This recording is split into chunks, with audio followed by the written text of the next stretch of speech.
नमस्कार दोस्तों, सत श्री अकाल। षणमुगम मंजुनाथ एक ब्रिलियंट स्टूडेंट आईआईएम लखनऊ से ग्रेजुएट 2002 में इंडियन ऑयल कॉरपोरेशन में ज्वाइनिंग की। यंग, इंटेलिजेंट और ईमानदार इंसान, पर उन्होंने चुना एक बहुत ज्यादा कठिन रास्ता, सच का रास्ता। उनकी पोस्टिंग हुई उत्तर प्रदेश के लखीमपुर खेरी में। उन्होंने देखा यहाँ काफी पेट्रोल पंप जो हैं वो मिलावट कर रहे हैं, जैसे केरोसिन मिला रहे हैं और खराब तरीके से पैसा कमा रहे हैं। मंजुनाथ जी ने बिना डरे उन पेट्रोल पंप्स के लाइसेंस को सस्पेंड किया और पंप्स को सील किया। जहां तक उनका काम था उन्होंने पूरी ईमानदारी से निभाया। लेकिन सिस्टम को ये सब पसंद नहीं आया। उनको धमकियां आनी शुरू हुई। उनके कलीग्स ने उनको चुप रहने का मशवरा दिया, पर मंजुनाथ जी का कहना था कि मुझसे गलत नहीं देखा जाता, मुझसे गलत मैं गलत नहीं देख सकता हूँ। मैं जिस पोस्ट पे बैठा हूँ मैं उस पोस्ट का काम पूरी ईमानदारी से निभाऊंगा। 19 नवंबर 2005 का वो दिन, मंजुनाथ जी लखीमपुर के एक पेट्रोल पंप पे सरप्राइज चेक के लिए पहुंच गए और वहां से वो कभी वापस नहीं आए। उनकी गोलियों से भरी हुई लाश एक गाड़ी में मिली।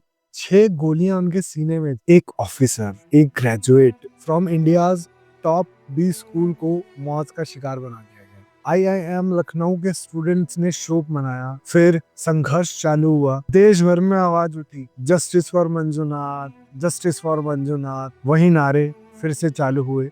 फिर से कैंडल मार्च निकलनी चालू हुई। 2007 में एक ऐसा हिस्टोरिकल फैसला आया जिसके अंदर जो अक्यूज था, जो मेन अपराधी था, उसका नाम था पवन कुमार मित्तल। उसको डेथ सेंटेंस सुना दिया गया, यानी फांसी की सजा सुना दी गई। और बाकी के जो 7 अपराधी थे, जो 7 साथी थे, उनको उम्र कैद दी गई। खुशी मिली आपको भी, मुझे भी बहुत खुशी मिली जब मैंने ये पढ़ा था कि फाइनली किसी को जस्टिस मिला। और अब कोई भी इंसान ऐसा कुछ कदम उठाने से पहले 10 बार सोचेगा कि यार अगर हम किसी ईमानदार ऑफिसर को मार देते हैं या हम किसी का कत्ल कर देते हैं तो हमको भी मार दिया जा सकता है, हमको भी फांसी हो सकती है। तो ये बहुत अच्छा फैसला था कोर्ट का। बट नहीं, पवन कुमार मित्तल की फांसी की सजा उम्र कैद में बदल दी गई। बस ये क्या है कि जो ये केस है, ये केस बहुत ज्यादा हैरान कर देने वाला केस नहीं है। ये बहुत रेयरेस्ट केस नहीं है। 27 साल की उम्र, एक इंटेलिजेंट, एक ब्रिलियंट स्टूडेंट, एक ईमानदार ऑफिसर जिसने सिर्फ और सिर्फ अपनी ड्यूटी निभाई थी पूरी ईमानदारी से।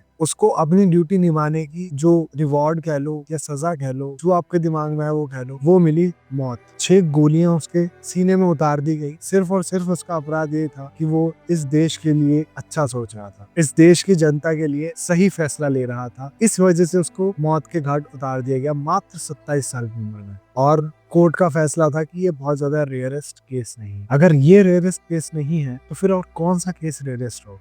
क्यों नहीं हुई उस इंसान को फांसी? मैं भी कुछ आर्टिकल्स पढ़ रहा था। एक्चुअली 2015 के बाद इस केस के बारे में कोई इन्फॉर्मेशन मेरे को मिली नहीं जो मेरे को प्रॉपर बता सके कि हुआ क्या, आखिरकार आखिर में हुआ क्या। उसके अंदर ये भी था कि कुछ लोगों को बेल भी मिल गई उनके अच्छे रवैये के लिए, कि जेल में वो बहुत अच्छे से बिहेव कर रहे थे, इसलिए उनको बेल भी दे। बट जो मेन एक्यूज्ड है पवन कुमार मित्तल, उसको उम्र कैद की सजा मिली और वो उम्र कैद की सजा काट रहा है। ऐसा लास्ट 2015 में एक आर्टिकल के अंदर मैंने पढ़ा। बट आप लोग बताइए कमेंट कर कि अगर कोई इंसान ईमानदारी से अपनी ड्यूटी निभाता है तो क्या वो मौत डिजर्व करता है? क्या उसके कातिलों को ऐसे बेल मिलनी चाहिए? क्या उसके कातिलों को फांसी की सजा जो सुनाई गई थी उससे हटाकर उम्र कैद की सजा दे देनी चाहिए? इस बारे में अपनी राय मुझे कमेंट बॉक्स में आप बताइए। आज भी मंजुनाथ जी का नाम उन सब विसल ब्लोअर्स के साथ लिया जाता है जिन्होंने सच के लिए अपनी जान दी। मंजुनाथ सिर्फ एक नाम नहीं, एक मिशन है, सच्चाई के साथ खड़े होने वाला मिशन। जब भी आप सही और गलत के बीच में चुने, मंजुनाथ जी को याद रखना, उन्होंने सब कुछ खोकर देश के लिए सही चुना। उनको पता था करप्शन के खिलाफ लड़ने का नतीजा बहुत बुरा हो सकता है। उनको पता था कि उनको मार दिया जा सकता है, क्योंकि ये कोई पहला केस नहीं है करप्शन के खिलाफ लड़ाई। इससे पहले भी बहुत केसेस आए जिसके अंदर करप्शन के खिलाफ लड़ने वाले ऑफिसर्स को दबा दिया गया, उनका मुंह बंद कर दिया गया, उनकी सांस उनसे छीन ली गई। मेरा नाम है हरगुन सिंह, आप देख रहे हैं हरगुन अनफिल्टर्ड। और ये थी एक और कहानी, एक